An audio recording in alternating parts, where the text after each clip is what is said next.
Émotionnel ou rationnel? En accord ou à l'opposé? Les rencontres de l'heure. On parlait du loup il y a quelques minutes. Le voici, Stéphanie Tougaard. Bonjour, Stéphanie. Oui, tu me cites comme source maintenant, j'aime ça. Écoute, honnêtement, c'est parce que moi, je trouve que ça, c'est quand même très important. Oui, absolument. M. Coulon vient d'ajouter que beaucoup de gens rabaissent Mme Freeland, mais que tout le monde convient que c'est elle qui fait la job, finalement. Donc, c'est quand même très important. Puis moi, je me demande toujours qu'est-ce qui va se passer en bout de ligne avec Mélanie Joly. Oui.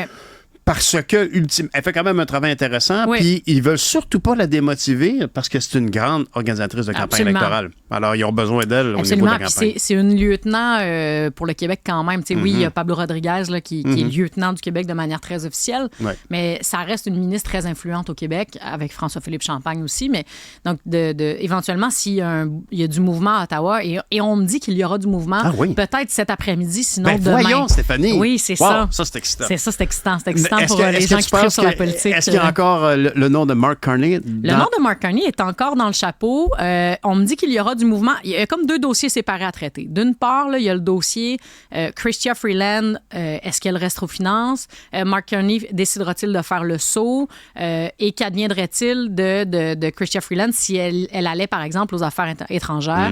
Qu'est-ce qui se passera avec Mélanie Joly? Donc, il y a cette espèce de joute-là qui a lieu en ce moment et qui devrait bouger dans les prochains jours, prochaines semaines. Wow. En parallèle de ça, on ne connaît pas l'identité de cette personne-là, mais j'entends qu'il y aurait une ou un ministre en ce moment dans le cabinet Trudeau qui voudrait aussi, en fait, qui aurait annoncé son intention de quitter. Donc, il y aurait un jeu de cartes qui se passerait. Okay. J'en sais pas plus pour le moment. Un ou une ministre. Oui, c'est ça. J'en sais pas plus pour le moment. J'entendais notamment le Pablo Rodriguez chez les collègues du 98.5 ce matin qui parlait de ça, du fait qu'il y aura une rencontre également extraordinaire dans les prochains jours. Je pense que c'est demain du côté d'Ottawa. On pourrait éventuellement donc penser que tout ça, là, c'est pas un jeu de hasard. Il y a donc du mouvement du côté d'Ottawa. Il n'y a pas un vrai, disons, remaniement. Là. Je pense pas qu'on peut anticiper un vrai gros remaniement ministériel. Non, mais c'est quand même à la tête. Oui, c'est ça. Et surtout si on ajoute un élément comme Mark Carney. Surtout si on amène un Mark Carney. Il y a comme un jeu de cartes. Là. Tout ça, ça bouge, ça tombe en même temps. Là. Puis moi, je m'auto-surprends de mon énervement parce que, profondément, je m'en fous de ce qui se passe à Ottawa. Mais au niveau climatique, moi, tous les jours, quand je regarde l'eau qui inonde les toits, tous les jours où on trouve qu'il fait trop chaud, tous les jours où je vois qu'un poisson qui est menacé, je me dis, est-ce que la classe politique s'en occupe? C'est ça ma priorité. Puis ça, actuellement, là, ce qui se passe en Alberta, le Québec aura beau dire tout ce qu'il veut, on ne pourra pas influencer l'Alberta. Puis sur le plan des affaires étrangères, le Québec, franchement, fait disons, un travail incroyable avec pas tant de moyens sur le plan de ses relations diplomatiques, notamment via les bureaux et les délégations du Québec un peu partout. Franchement, là, un excellent travail qu'il faut souligner. Mais la vraie joute, forcément, avec les enjeux d'immigration, les enjeux de guerre sur la planète. Donc, les vraies affaires étrangères, par rapport... Bon, le Québec fait sa propre affaire, mais travaille forcément avec le gouvernement fédéral qui... Et comme tu le dis de manière inévitable, le Canada fait partie du G7. Le Canada est à la table des grands quand même là, quand il est question d'enjeux planétaires. Donc forcément qu'on a besoin d'avoir quelqu'un de solide là, dans cette chaise-là au niveau des affaires étrangères. Donc, puis parlons-en d'ailleurs, Mélanie Joly. Ben oui, bon. Parlons-en, qui est en Chine. Qui est en Chine pour à quelque part réparer un peu, tenter du moins de réparer les pots cassés. On a une relation tumultueuse avec la Chine. Pas que nous, l'Occident, l'ensemble des pays sur la planète, j'ai envie de dire. Il y a beaucoup de pays qui se posent des questions sur c'est quoi les vraies motivations de la Chine.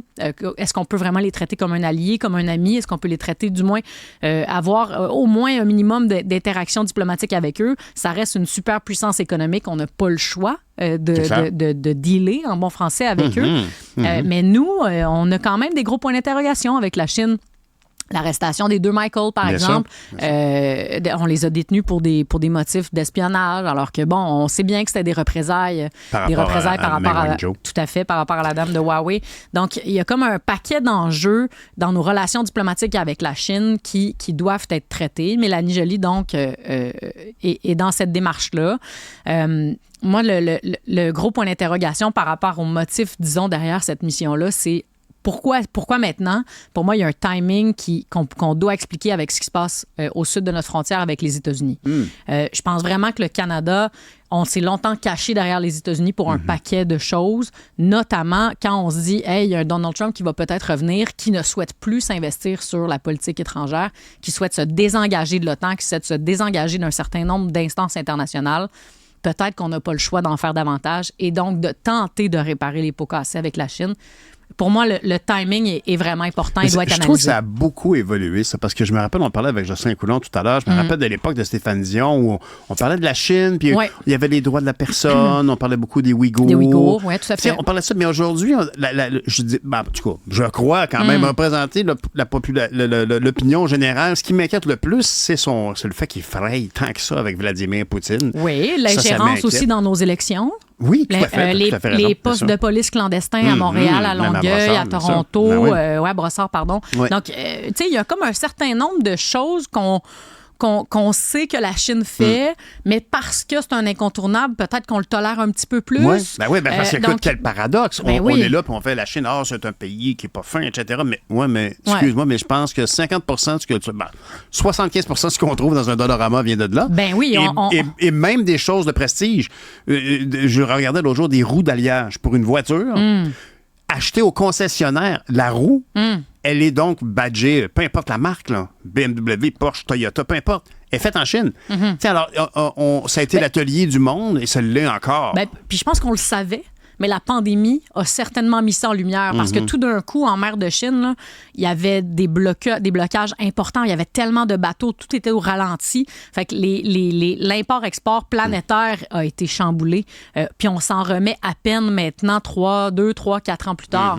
Donc, ça reste un incontournable. Puis comme tu dis, à peu près tout ce qu'on a comme matériel dans notre quotidien, ça vient de la Chine. Là. Donc, forcément, on n'a pas le choix de travailler avec eux. Le Canada, tout seul, dans son coin, ne peut pas faire grand-chose. On n'est pas autosuffisant dans assez de choses, dans assez de domaines, pardon. Donc, forcément, on a besoin d'eux. Puis, on est un peu inquiet de ce qui se passe aux États-Unis. C'est instable quand même. Je veux dire, Donald Trump s'est fait tirer dessus aux États-Unis. Joe Biden pourrait annoncer à tout moment qu'il se retire. Donc, il y a de l'instabilité. On ne peut pas être dans des relations, disons, instables et tendues avec les deux géants en même temps. Exactement. Donc, on n'a pas le choix de tendre la main à la Chine. C'est vrai qu'on a courtisé aussi l'Inde quand même récemment. On a courtisé l'Inde. Tout à fait. C'est vrai que M. Trudeau a fait quand même pas mal de gaffes dans tout ça. Puis j'ai vu l'autre jour que M. Modi a parlé avec Vladimir Poutine. Puis lui a dit, je me souviens de la citation sous la photo, c'était on ne règle pas les conflits par la guerre, ou quelque chose comme ça. C'est un peu banal comme expression, mais on dirait que l'Inde, qui aurait-on cru que l'Inde pourrait avoir une influence sur une guerre qui est en dehors de son territoire? Fait que c'est vrai que ces forces-là ont beaucoup changé, puis la population en Inde est immense. C'est un marché. Si je ne me trompe pas, je pense que c'est le premier pays en termes d'importance maintenant, devant la Chine. Donc, forcément, là, on n'a pas le choix. Tout ce qui est Indo-Pacifique, on n'a pas le choix de travailler avec eux. D'ailleurs, soulignons que Mélanie Joly a fait atterrir une politique dans l'Indo-Pacifique. C'est vrai. Donc, tout ça aussi, c'est pas anodin. Là. C'est pas... disons, on peut pas penser... C'est pas un jeu de hasard, disons. Tout ça est réfléchi. Et ça mérite d'être souligné. Stéphanie, je voulais te demander, parce que c'est vrai qu'hier soir, j'ai trouvé la journée rough après m'être fait dire que les portes avaient augmenté de 40 puis qu'un gars fasse un délit de fuite en face de la station, puis je regarde la convention républicaine, et surtout les propos du maire de Sainte-Catherine-de-la-Clé qui parlait d'un manque de solidarité en général. Puis je me disais, qu'est-ce qui... Aujourd'hui, il y a en Angleterre qui a un gouvernement travailliste qui vient d'être élu, d'accord, mais un peu par dépit, parce que les conservateurs étaient là depuis tellement longtemps. Oui, c'est un retour du balancier. C'est ça. C'est pas un choix de société. Est-ce que ailleurs... oui, c'en est un, là. Je veux pas banaliser, mais c'est plus une alternance. Je comprends. Oui, je comprends. Est-ce qu'il y a des pays où... Comme nous, on peut peut-être penser qu'on s'enlignerait vers un retour du balancier. Les gens ils se disent, là, on a eu assez d'un 10 ans de règne libéral. Oui, puis au Québec, de centre-droit, est-ce qu'on va vers un centre-gauche avec le PQ? Exact, ça se pourrait. Mais y a-t-il des pays où il y a un mouvement où la gauche a gardé le contact avec le petit monde ordinaire? C'est la question, tu vois, c'est la question que je me pose moi aussi, parce qu'en ce moment, j'ai l'impression que la majorité des États parlons de l'Europe, mais parlons aussi de l'Amérique, tendent davantage vers la droite depuis quelques années. Peut-être que le centre et la gauche ont un peu déçu dans les dernières décennies. Moi, je pense que ce qui s'est passé en France, très certainement, c'est pas étranger à ce phénomène-là. La gauche, disons plus centre-gauche, disons les sociaux-démocrates, appelons-les comme ça, ont été déçus par les gouvernements successifs de gauche, notamment François Hollande, mais François Mitterrand, etc. Fait qu'il y a un héritage là, de cette gauche-là qui s'effrite, je pense. Fait que les gens se disent, ben, les élites de gauche, on est vraiment tannés de vos beaux discours. Là. On a besoin qu'on s'occupe de nous, du vrai monde, et se tourne vers la droite, donc en France, se tourne vers la droite aussi aux États-Unis. Le discours de J.D. Vance hier, il était franchement intéressant. Hein? Si vous voulez se reconnecter vers le vrai monde. Mais je suis content que tu m'en parles parce que hier, moi, j'écoutais ça. Bon, premièrement, j'ai été peut-être paresseux ou je l'écoutais puis je m'attendais à être flabbergasté, en bon français, par une verve puis comme le jeune qui pousse à côté de Donald Trump puis qui va aller chercher l'oiseau à la chasse au faisan, là, qui va... Puis je l'ai trouvé un peu ennuyant. J'ai trouvé qu'il n'y avait pas d'ambiance. Je trouvais que les gens réagissaient pas beaucoup. Fait que j'ai pas beaucoup écouté la substance. J'ai écouté juste la forme. Mais au niveau de la substance, toi, tu penses moi, ce que je retiens de son discours, c'est surtout que le Parti républicain doit se reconnecter avec la base, doit se reconnecter avec le monsieur, madame, tout le monde aux États-Unis. Et lui, il incarne ça. Fait qu'il y a pas... Je trouve ça authentique quand il parle de ça. Alors que Donald Trump, pour moi, quand il parle de les élites nous ont volé, machin, je me dis, hey, c'est toi l'élite, puis c'est toi qui as fraudé. Tu sais, je veux dire, tu dois des centaines... En tout cas, bref. Pour moi, lui, je trouve qu'il incarne bien ça. The American Dream, qui se hisse de la classe populaire ouvrière pour devenir et aspirer aux plus hautes fonctions de l'État. Pour moi, il incarne ça. Et je trouve ça sincère et branché sur les enjeux disons, qui habitent une certaine frange de la population. C'est super intéressant parce que moi, tu vois, j'ai pas vu, je regardais juste la forme, je pense bien, puis j'écoutais pas le contenu. Puis en même temps, c'est que ce qu'il disait, la différence entre ton analyse puis ma perception, c'est que ce qu'il disait était senti et réel. On sait que c'est son vécu, alors que je suis habitué d'entendre cette soupe aux choux des républicains qui disent on va connecter avec le vrai monde, alors que très clairement, il y a... c'est que c'est souvent le monde qui dit ça, c'est pas du vrai monde. Dans le sens, pour moi, Marine Le Pen, elle incarne pas ça, là, du tout. Elle semble avoir fermé la gate de son château. Puis Donald Trump non plus. Alors, mais J.D. Vance, il l'incarne. Après, ça reste quelqu'un que ça fait pas 25 ans qu'il fait de la politique. C'est pas un vieux routier. C'est un bon orateur, sans plus. Mais c'est pas ce qu'on lui demande non plus. C'est pas ce qu'on lui demande. C'est peut-être ça. Merci. Mon Dieu. On voit que tu connais ça. Je te félicite. Non, mais c'est parce qu'hier, moi, j'écoutais ça puis je me disais, mon Dieu, quel grand service a rendu le réalisateur Ron Howard. Il faut se rappeler que Ron Howard, c'était Richie dans Happy Days, qui était le petit roux avec The Fonz. C'était lui, ça. Et il est devenu un très, très, très grand réalisateur du cinéma américain. Toujours bien pensant, bien centré.